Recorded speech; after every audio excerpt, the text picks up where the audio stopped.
Saya akan menjelaskan ruang hasil kali dalam. Ruang hasil kali dalam adalah fungsi yang mengaitkan setiap pasangan vektor di ruang vektor V. Misalkan pasangan vektor U dan vektor V dinotasikan dengan ruang hasil kali dalam vektor U, vektor V dengan bilangan real yang memenuhi 4 aksioma, yaitu 1. Simetris. Ruang hasil kali dalam vektor U, vektor V sama dengan ruang hasil kali dalam vektor V, vektor U. Aditivitas. Ruang hasil kali dalam vektor U tambah vektor V, vektor W sama dengan ruang hasil kali dalam vektor U, vektor W tambah ruang hasil kali dalam vektor U, vektor W. Yang ketiga yaitu homogenitas. Ruang hasil kali dalam K vektor U, vektor V sama dengan K ruang hasil kali dalam vektor U, vektor V. K yaitu skalar. Yang keempat, positivitas. Ruang hasil kali dalam vektor U, vektor U lebih besar dari sama dengan 0 dan ruang hasil kali dalam vektor U, vektor U sama dengan 0. Ruang hasil kali dalam vektor U sama dengan vektor 0. Ruang vektor yang dilengkapi hasil kali dalam seperti di atas disebut ruang hasil kali dalam yang biasa disingkat dengan RHD. Untuk pertama yaitu menggunakan aksioma simetris. Ruang hasil kali dalam vektor A, vektor B sama dengan vektor A kali vektor B sama dengan A1 B1 tambah A2 tambah B2 tambah A3 tambah B3 sama dengan B1 A1 tambah B2 A2 tambah B3 A3. Maka hasilnya ruang hasil kali dalam vektor B, vektor A. Maka aksioma simetris terpenuhi. Yang kedua itu menggunakan aditivitas. Ruang hasil kali dalam vektor A tambah vektor B, vektor C sama dengan vektor A tambah vektor B kali vektor C. A1 tambah B1, A2 tambah B2, A3 tambah B3 kali C1, C2, C3 sama dengan A1 C1 tambah B1 C1 tambah A2 C2 tambah B2 C2 tambah A3 C3 tambah B3 C3 sama dengan A1 C1 tambah A2 C2 tambah A3 C3 tambah B1 C1 tambah B2 C2 tambah B3 C3 sama dengan vektor A kali vektor C tambah vektor B kali vektor C. Hasilnya adalah ruang hasil kali dalam vektor A, vektor C tambah ruang hasil kali dalam vektor B, vektor C.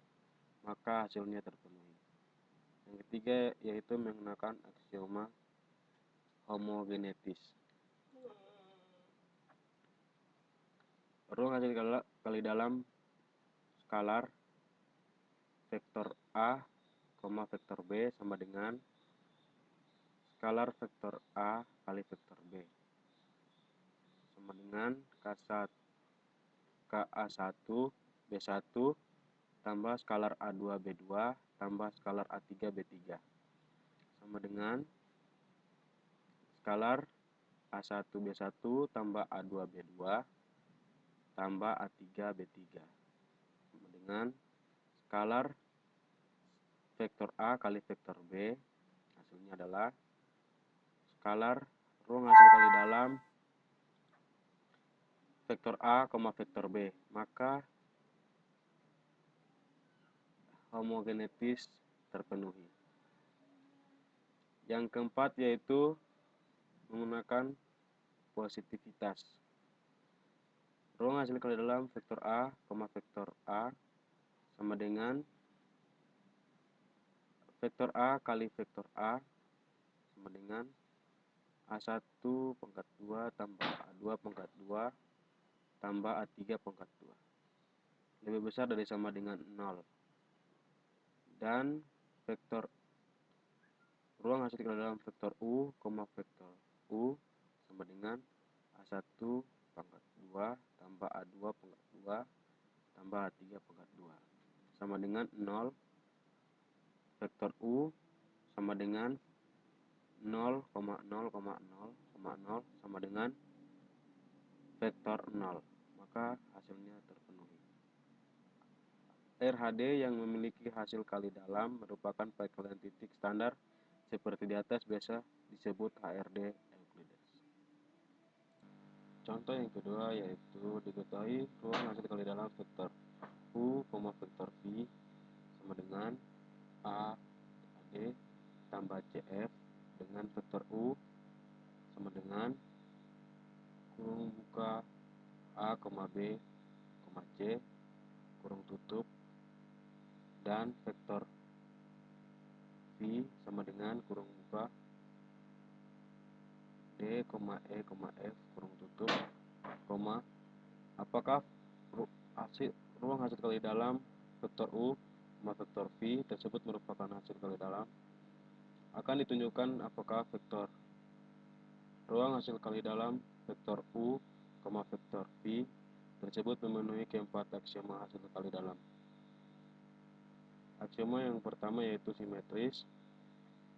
Ruang hasil kali dalam vektor U, vektor V adalah AD tambah CF sama dengan DA tambah FC sama dengan ruang hasil kali dalam vektor V, vektor U. Aksioma yang kedua yaitu aditivitas. Misalkan vektor W sama dengan kurung buka I, H, I kurung tutup ruang hasil kali dalam vektor U tambah vektor V, vektor W sama dengan ruang hasil kali dalam kurung buka A tambah D, B tambah E, C tambah F kurung tutup, kurung buka G, H, I kurung tutup sama dengan kurung buka A tambah D kurung tutup kali G tambah kurung buka C tambah F kurung tutup kali I sama dengan kurung buka AG tambah CI kurung tutup tambah kurung buka DG tambah VI sama dengan ruang hasil kali dalam vektor U, vektor W tambah ruang hasil kali dalam vektor V, vektor W. Yang ketiga yaitu menggunakan aksioma homogenetis. Ruang hasil kali dalam skalar vektor U, vektor V sama dengan skalar AD tambah skalar EF sama dengan skalar kurung buka AD tambah CF kurung tutup sama dengan skalar ruang hasil kali dalam vektor U, vektor V. Yang keempat yaitu menggunakan aksioma positivitas. Selanjutnya kita akan membahas mengenai panjang vektor, jarak antar vektor, dan besar sudut dalam ruang hasil kali dalam. Ketika kita membahas tentang panjang vektor, maka kita harus menghilangkan rumusan yang selama ini kita gunakan mengenai panjang vektor dalam ruang N Euclides, berdasarkan operasi hasil kali titik. Kita akan menghitung panjang suatu berdasarkan hasil kali dalam yang telah diberikan dan sudah dibuktikan bersama-sama bahwa hasil kali titik dalam ruang N Euclides juga merupakan hasil kali dalam. Jadi konsep yang digunakan ini akan lebih luas daripada konsep sebelumnya. Misalkan V merupakan ruang hasil kali dalam, dan vektor U dan vektor V adalah elemen dari V. Maka A panjang vektor U adalah pasangan dari vektor U dan vektor U di pangkat setengah. Dan B jarak vektor U dan vektor V.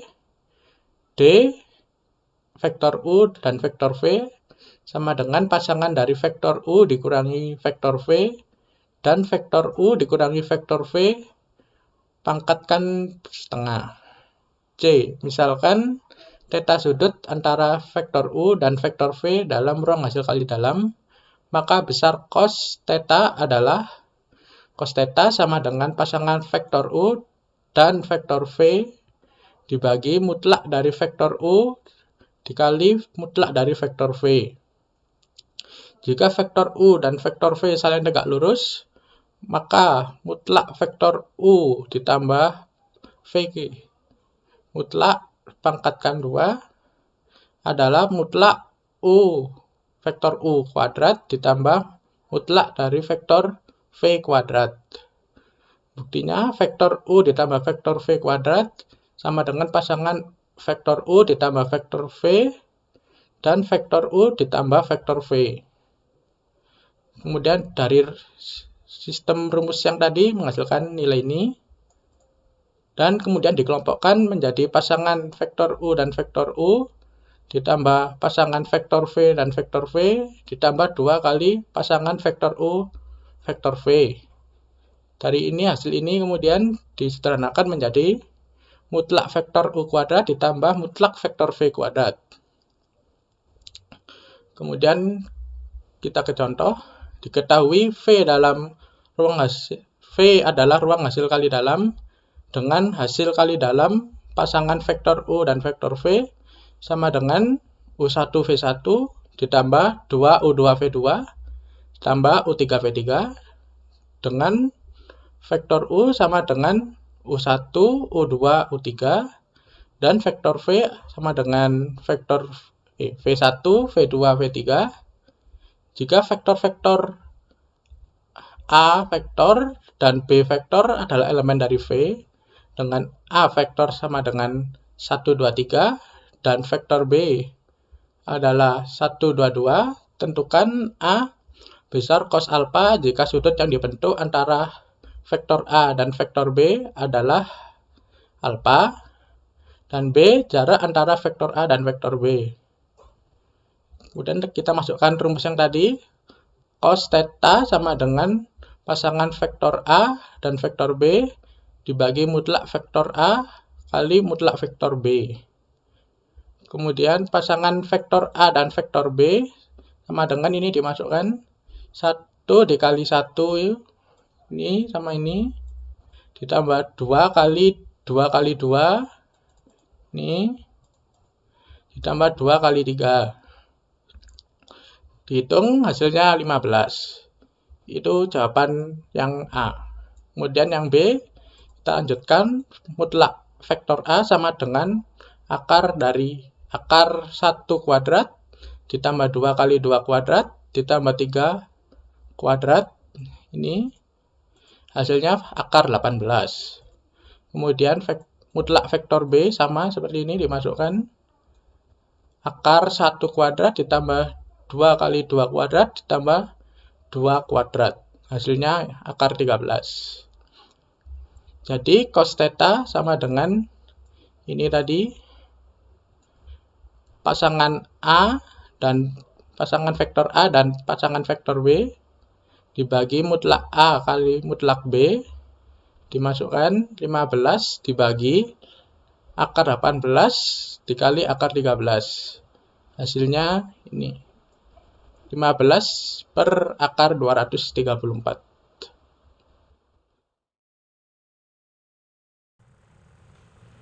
Hello everyone, my name is Syed. Today I will explain about basis, orthonormal, dan vektor. Diketahui V ruang hasil kali dalam dan V1, V2 sampai Vn adalah vektor-vektor dalam V. Beberapa definisi penting. A. H sama dengan V1, V2 sampai Vn disebut himpunan ortogonal bila setiap vektor dalam V saling tegak lurus, yaitu V, VI, VJ greater than equal to 0. Untuk I tidak sama dengan J dan IJ sama dengan 1, 2 sampai N. B. G sama dengan V1, V2 sampai Vn disebut himpunan ortonormal bila G himpunan ortogonal. Norm dari V I sama dengan 1, I sama dengan 1, 2 sampai N. Metode Gram-Schmidt digunakan untuk merubah suatu himpunan vektor yang bebas linear menjadi himpunan yang ortonormal. Jadi dalam hal ini disyaratkan himpunan yang ditransformasikan ke himpunan ortonormal adalah himpunan yang bebas linear. Jika yang akan ditransformasikan adalah himpunan vektor yang merupakan basis dari ruang vektor V, maka metode Gram-Schmidt akan menghasilkan basis ortonormal untuk V. Sebelum membahas tentang metode ini, akan dibahas tentang proyeksi ortogonal vektor terhadap ruang yang dibangun oleh himpunan vektor. Berikutnya teman-teman saya akan menjelaskan. Terima kasih banyak.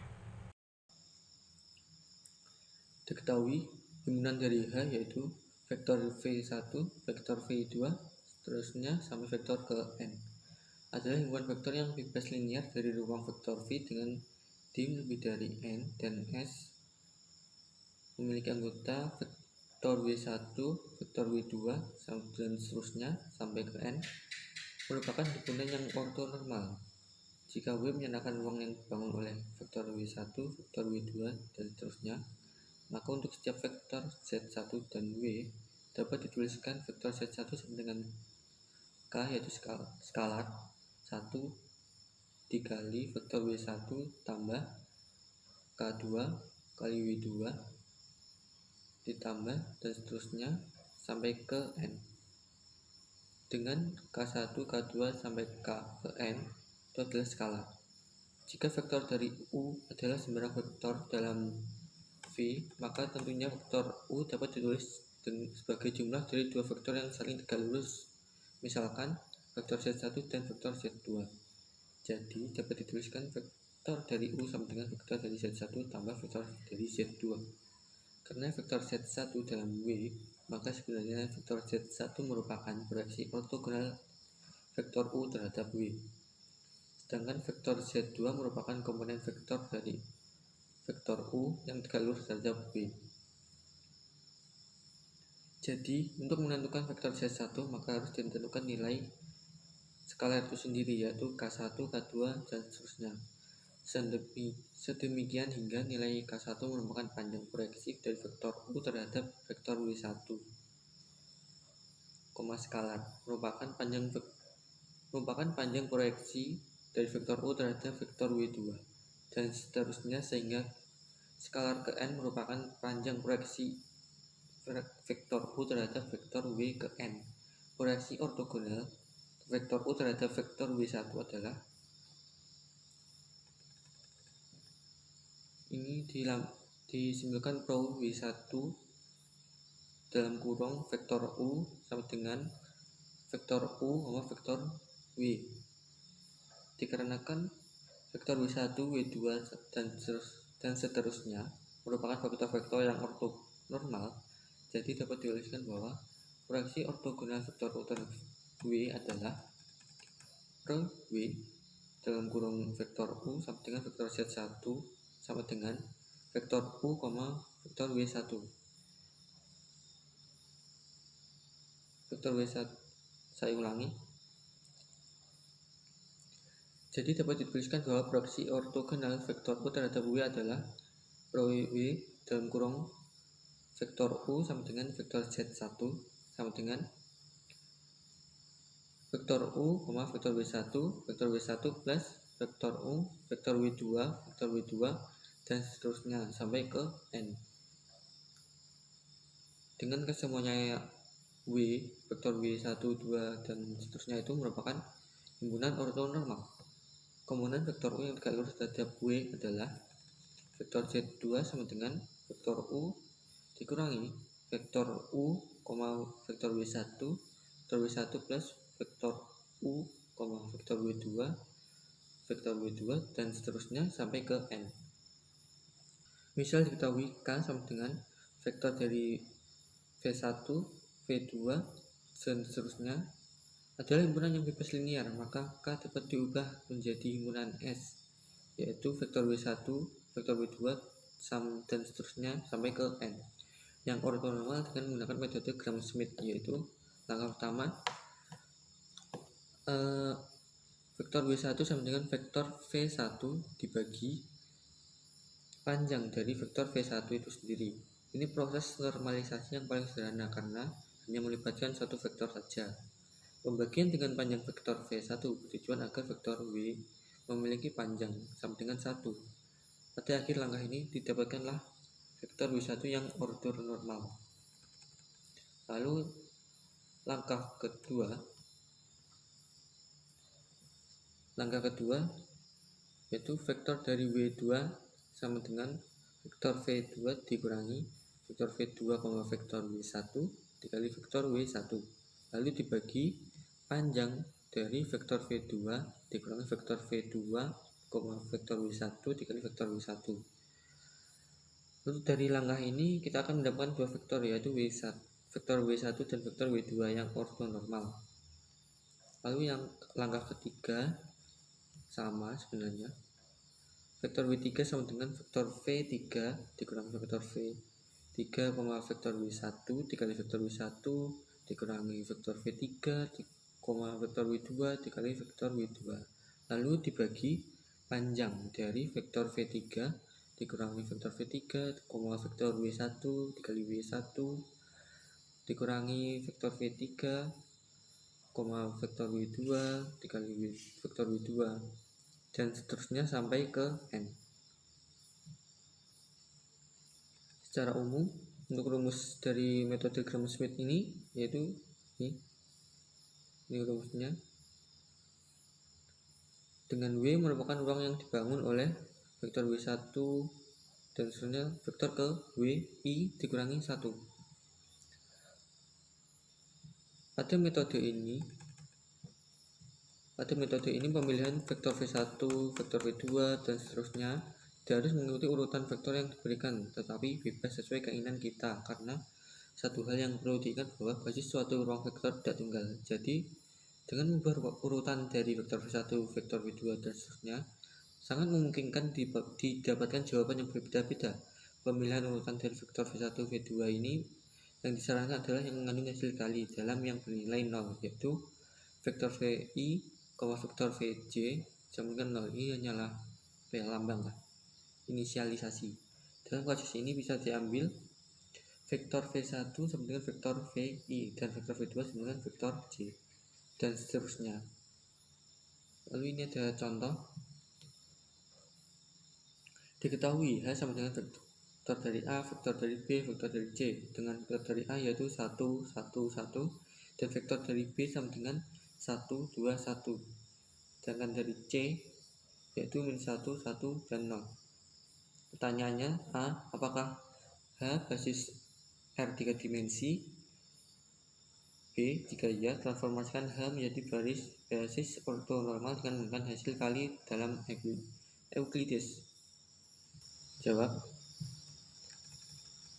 karena dim R 3 dimensi sama dengan 3 dan jumlah vektor dalam H sama dengan 3, maka untuk menentukan apakah H merupakan basis ruang 3 dimensi atau bukan adalah dengan cara menghitung determinan matrik koefisien dari sistem persamaan linear vektor X sama dengan vektor B, dengan vektor B adalah sembarang vektor dalam ruang 3 dimensi, yaitu ini seperti ini.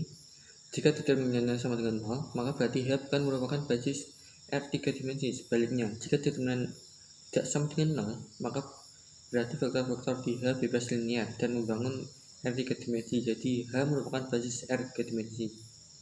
Dengan ekspansi kofaktor sepanjang baris ketiga didapatkanlah seperti ini, dan hasilnya adalah 1. Karena determinannya 1, ini berarti H merupakan basis dari R 3 dimensi. Lalu hasil kali dalam antara vektor A, vektor B, dan vektor C. Vektor A, vektor B sama dengan 4. Vektor A, vektor C sama dengan 0. Dan vektor B, C sama dengan 1. Untuk memilih basis yang perhitungannya lebih sederhana dapat diambil vektor 1 sama dengan vektor A, vektor 2 sama V2 sama dengan vektor C, vektor V3 sama dengan vektor B. Ini hanya untuk mensederhanakan.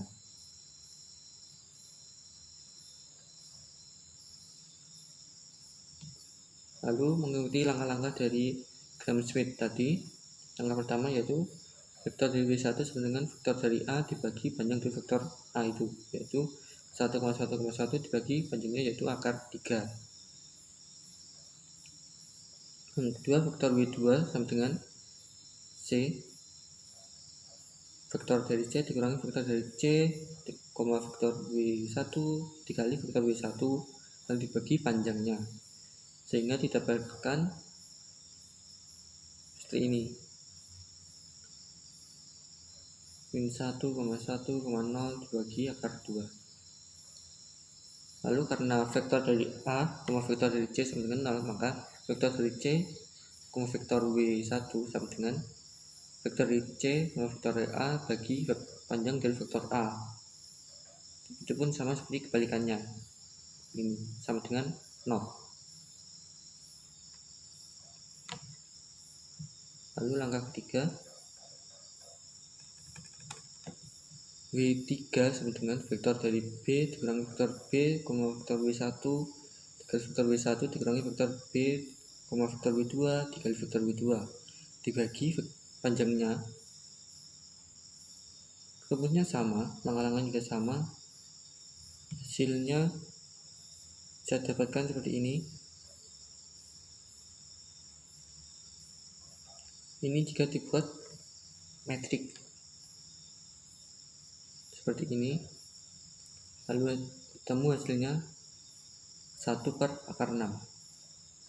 Jadi kesimpulannya akar vektor dari W3 sama dengan 1/6 dikali ini 1 min 2S. Selanjutnya yaitu normalisasi himpunan ortogonal ke himpunan ortonormal. Jika diketahui V ruang hasil kali dalam dan H sama dengan vektor V1 dan seterusnya merupakan himpunan ortogonal dengan vektor VI tidak sama dengan 0, maka bisa didapatkan himpunan ortonormal yang didefinisikan sebagai S. Dengan S dari I sama dengan vektor dari VI dibagi panjangnya. Dengan itu sendiri adalah 1,2 dan seterusnya. Kalau dilihat secara sama, sebenarnya rumusan ini merupakan rumusan dari metode Gram-Schmidt yang telah mengalami reduksi, yaitu untuk nilai Pro W1 dalam kurung VI sama dengan 0 akibat dari vektor dari V1, vektor dari V2 dan seterusnya yang saling ortogonal. Proses untuk mendapatkan vektor yang ortonormal biasa disebut dengan menormalisasikan vektor. Jika di dalam kurung V sama dengan N, maka S juga merupakan basis ortonormal dari V. Contoh, diketahui vektor A, vektor B, vektor C merupakan anggota dari ruang 3 dimensi dengan vektor A sama dengan 2, min 1, 1, vektor B, 2, 5, 1, vektor C, min 1, 0, 2. Jika ruang 3 dimensi merupakan ruang hasil kali dalam Euclides, transformasikan vektor A, vektor B, vektor C ke basis ortonormal. Jawabannya, vektor A sama vektor B sama dengan 0. Vektor A, vektor C sama dengan 0, vektor B, vektor C sama dengan 0. Panjang dari vektor A sama dengan ini dikuadratkan lalu diakar. Hasilnya 6. Itu pun sama untuk vektor dari C, vektor dari B, langkah-langkahnya sama. Misalkan H sama dengan vektor A, B, C, maka H merupakan himpunan ortogonal. Dimensi R dimensi sama dengan 3. Jadi dapat ditentukan basis ortonormal untuk R dimensi, misalkan S1 sama dengan vektor dari A dibagi panjang dari vektor A itu sendiri sama dengan 1/6 dikali panjang dan 1/6 dikali vektor A 2 min 1 1, lalu B juga begitu, C. Hasil untuk ortonormalnya ini, hasil ini semua ini dituliskan ke sini merupakan basis ortonormalnya. Lalu ini saya ada contoh soal untuk metode Gram-Schmidt diberikan V3 dengan hasil besar.